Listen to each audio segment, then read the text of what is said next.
Blue Ridge Conservation has been working the last 2 years and partnering with the city and an organization called LEAF that has worked for the last 20 more years planting beautification along highways in Lynchburg. And we are trying to restore pollinator habitat in our area. And so the partnership with LEAF and the city was born a couple years ago. We planted 3 acres of demonstration beds off of 501 and 29, and now this is really going to be our native plant biodiversity bed that features all native plants to support pollinator habitat.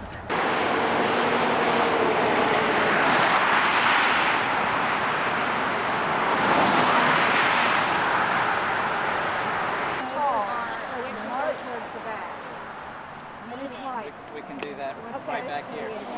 Well, you have to check it. First thing we did was try to find a site for this garden, something that was big enough that we could, have a significant display, and also something near a natural water source, which we have down in that culvert.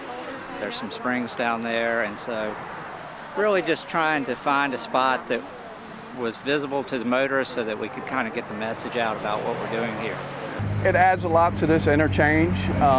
They have similar signs like the LEAF program that BRC does, and we have those situated across the Expressway in different areas, and we're going to move one up here just so they get the publicity for this garden itself. LEAF program started with more traditional gardens. It wasn't until the Blue Ridge Conservation Group decided they wanted to do a pollinator bed that we began considering that as being an extension or a way to plant along the Expressway.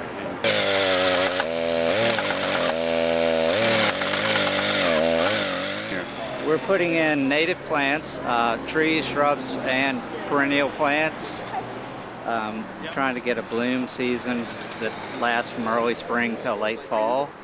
So there's some nectar source year-round, or during the growing season anyway. And then a lot of the grasses will act as host plants for the pollinating insects after the season's done.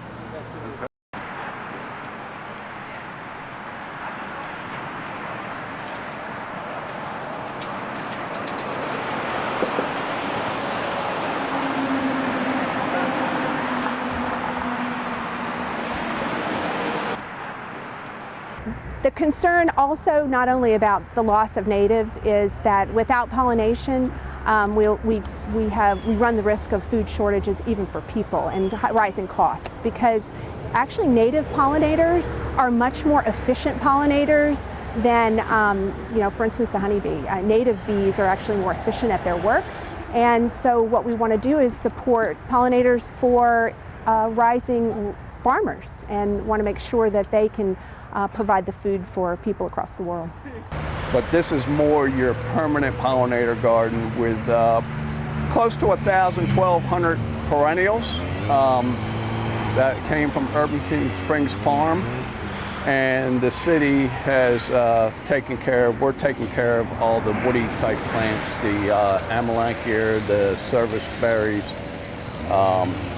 the red buds, and then some of the other shrubbery.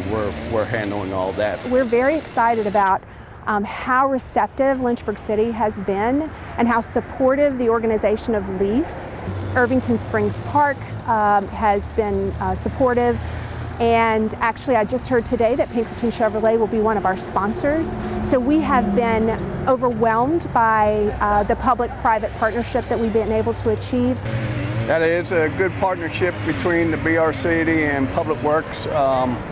They're really advocate for pollinator gardens, and they came to us, and Blair, of course, who was our liaison for the LEAF program, touched base with him and see if we could do something to add some more pollinators in Lynchburg, so it can be Lynchburg can be a model, is what I think what they're getting at.